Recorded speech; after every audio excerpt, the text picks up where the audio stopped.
गरुड़ पुराण का। जय जय श्री राधे गरुड़ पुराण भगवान विष्णु भगवान की जय। सदगुरुदेव भगवान की जय। प्रियाकांत जू सरकार की जय। जय जय श्री राधे। तो आगे गरुड़ भगवान पूछते हैं, हे भगवान, पुण्य आत्मा मनुष्य की परलोक संबंधित जो कृत्य करने योग्य हैं वे सब फिर मुझसे कहिए। पुत्र आदि अंत समय के दान आदि को कैसे करें वह भी मुझसे कहिए। पुत्र आदि अंत समय में, जैसे अंत में होता है, अंत समय जब आता है किसी व्यक्ति का, तो उसके जो पुत्र आदि हैं वह दान आदि किस प्रकार करें, क्या करें, उसमें दान क्या करें और किस प्रकार करें, यह गरुड़ भगवान ने पूछा है। श्री भगवान बोले, हे गरुड़, मनुष्य के हितार्थ में तुमको धार्मिक पुरुषों के अंत समय के करने योग्य कार्य कहता हूँ। पुण्यात्मा मनुष्य वृद्धावस्था में शरीर को व्याधि से युक्त देखे और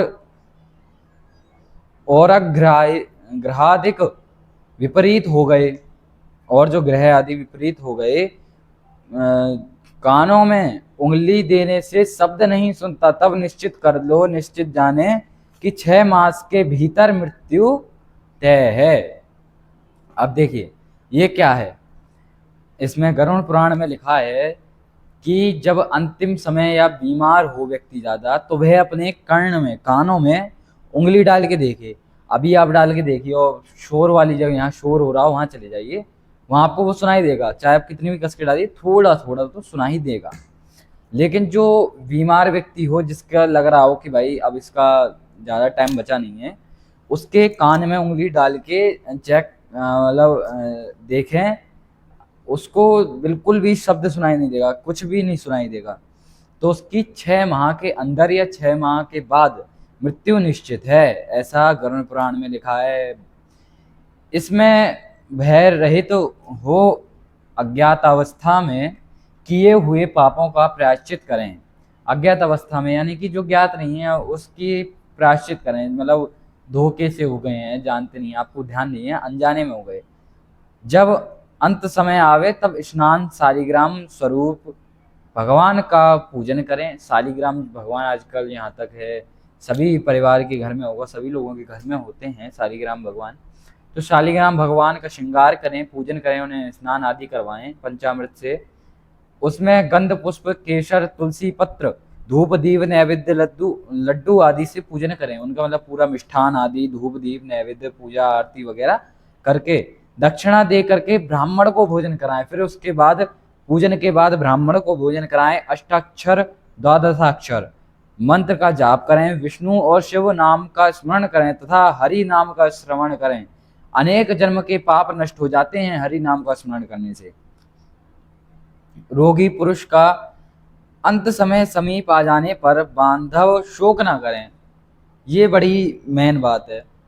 जैसे मृत्यु होती है आजकल, तो गांव वगैरह में आप देखें, आजकल तो वैसे कोई आता नहीं है मृत्यु में, अपने परिवारजन के नहीं आते, इतना बिजी हो गए हैं। और यदि गांव देहात में अगर आते भी हैं तो राधा राम राम दादा जो समझो वो मरो वो व्यक्ति उठ जाए, ऐसे तो रोग है, बाकी छाती है फोड़ फोड़ के, तो ऐसा नहीं करना चाहिए। साफ साफ मतलब स्पष्ट लिखा है इसमें कि जब मृत्यु हो जाए तो उसके शोक में नहीं रोना चाहिए, इससे उसकी आत्मा को और कष्ट होता है। एक तो वह मृत्यु हुई उसकी, तो उसको वो कष्ट है, फिर जब आप रोते हैं तो उसको और ज्यादा ही कष्ट देते हैं आप, उसको कोई वो नहीं देते, सुख नहीं देते, उसको आप और ज्यादा कष्ट देते हैं, तो कष्ट होता है उससे। भगवान के पवित्र नाम का बारंबार स्मरण करें, रोए ना, बारंबार भगवान के पवित्र नाम का स्मरण करें। नाम किस प्रकार, मत्स्य कूर्म वाराह नरसिंह वामन परशुराम रामचंद्र कृष्ण बुद्ध कल्कि, इन 10 नामों का सदा स्मरण करें और रोगी के समीप जाकर इन नामों को उसके कान में सुनावें। मंगलमय कृष्ण का नाम जो उच्चारणस्थ करता है, मतलब उच्चारण करता है, उसके ब्रह्म हत्या आदि कोटि पर्यंत के पाप जब जल कर शीघ्र भस्म हो जाते हैं। मतलब जो सुनाता है उस मनुष्य को, मतलब जो रोगी है उसको सुनाता है, उसके तो पाप कष्ट पाप और उसके कष्ट दूर होते ही हैं, लेकिन जो सुना रहा होता है उसके भी स्वतः ही दूर हो जाते हैं। अंत समय में अजामिल अपने पुत्र नारायण को पुकार रहा था, उसके पुकारने से उसका उद्धार हो गया। बड़ी सुंदर कथा है भागवत के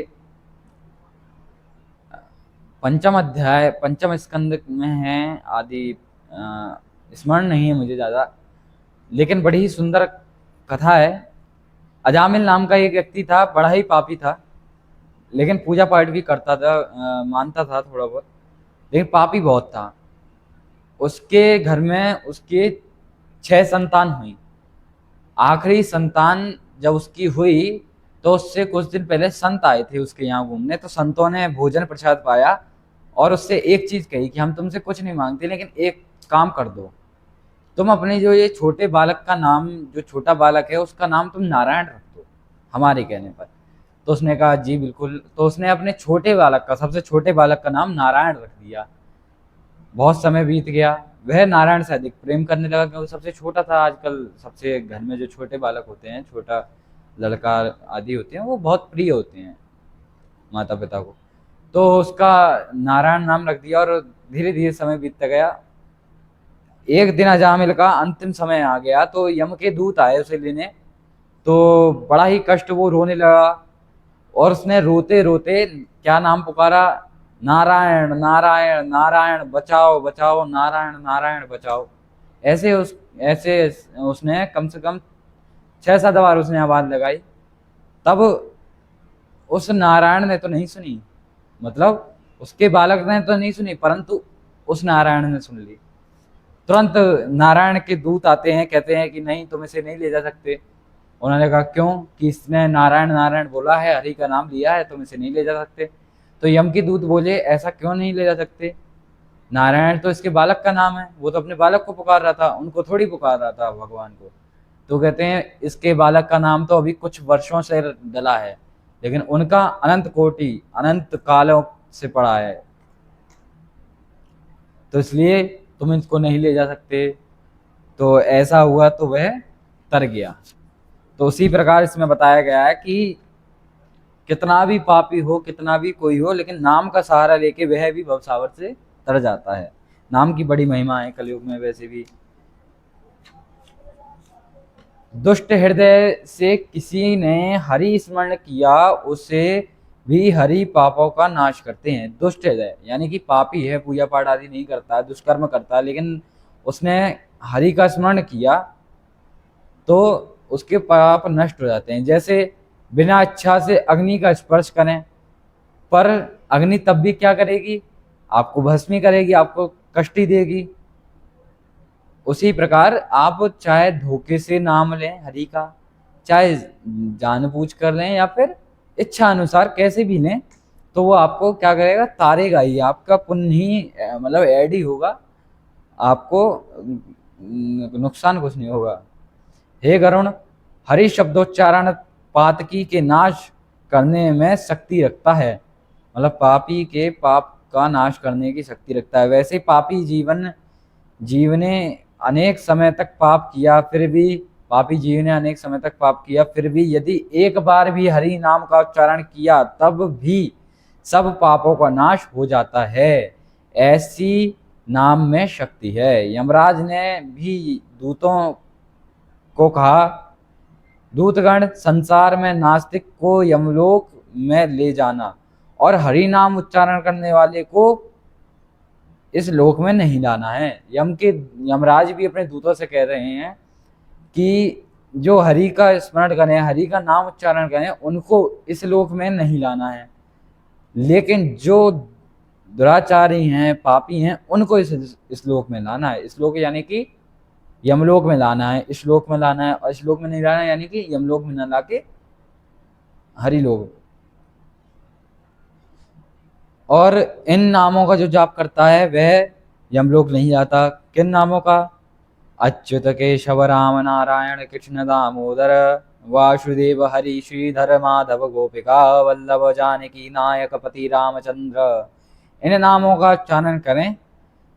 हे कमल नयन, हे वासुदेव, हे विष्णु, हे धरणीधर, हे अच्युत, हे शंख चक्र पद्म गदाधारी, आप संसार के रक्षक हो, इस तरह कहने वाले पाप रहित तो पुरुषों को यहाँ नहीं लावें। यमराज ऐसा कह रहे हैं। ऐसे मनुष्य को लाना जो बाहर और भीतर विमुख रहने वाले दरिद्र से सेवित मुकुंद भगवान के चरणाविंदु की भक्ति से विमुख पुरुषों, नरक में द्वारभूत तथा तृष्णादि युक्त पापी पुरुषों को यमलोक में घर से ले जाना। मतलब जो ऐसे युक्त हैं, इन कर्मों से युक्त हैं, उनको यमलोक में लाना है। जिनकी जिह्वा भगवान के गुण नाम का उच्चारण तथा ईश्वर की चरणाबिंदु का सेवन ना करे और जिनका सिर ईश्वर को देखकर नमस्कार और हस्त से ईश्वर की सेवा ना करे, ऐसे पापी पुरुष को यमलोक में ले आना। इस प्रकार की आज्ञा यमराज ने अपने दूतों को दी है। हे गरुण, विष्णु का कीर्तन ही जगत में मंगल करने वाला और अनेक तरह के पापों के प्रायश्चित स्वरूप तुम जानो इनको। इन्हें मतलब इस कीर्तन को प्रायश्चित स्वरूप जानो। इससे अन्य कोई पाप को दूर करने का उपाय नहीं है। मतलब कोई भी पाप हो, इसके अलावा उन पापों को काटने का कोई उपाय नहीं है। यही सबसे उत्तम श्रेष्ठ उपाय है, भगवान नाम स्मरण, श्री हरि के नाम का सहारा।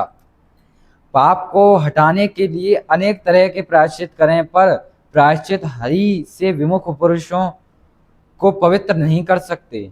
जैसे मंदिर के घट को नदियां पवित्र नहीं कर सकती। कृष्ण नाम उच्चारण से पाप रहित हुए मुक्त पुरुषों को नहीं दिखता। यमराज तथा उसके दूत स्वप्नादि में भी नहीं दिखते। जो हरि का नाम का स्मरण करते हैं, जैसे कभी कभार यमराज के दूत सपने में दिख जाते हैं। जब आपकी मृत्यु समीप आती है, कुछ लोगों को सपने में दिख जाते हैं कुछ दिन पहले कि हाँ ऐसा होने वाला है, घटित होगा। कुछ लोगों को कुछ और संकेत होते हैं, परंतु जो हरि का स्मरण करता है उसको कोई कष्ट, कोई बाधा, कोई चीज नहीं सताती।